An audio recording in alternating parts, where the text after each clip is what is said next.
Balik opisina na si Cebu City Mayor Michael Rama human sa iyang 60-day suspension nga gipatuman sa Office of the President batok kaniya. Ang suspension ni Rama gi-issue ni adtong Disyembre 10 sa miaging tuig kabahin sa matud pa unlawful nga pag-demolish sa usa ka median structure ug street lighting project sa Katipunan Street ning Dakbayan sa Sugbo. Apan natapos sa maong suspension karong adlaw, gani nagpahigayon og Thanksgiving Mass kaganinang buntag dito sa City Hall aron sa i-welcome si Mayor Rama.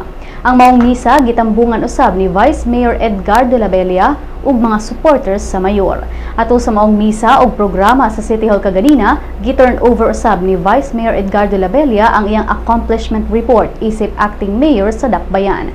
Gipasalamatan usab ni Rama si Legal Officer Jeron Castillo sa pagdepensa kaniya kabahin sa iyang kaso. Sa interview kagahapon, matud ni Rama nga wala niya na feel iyang suspension kay padayon siya ni serbisyo sa katawhan bisan pa sa maong mando sa Office of the President.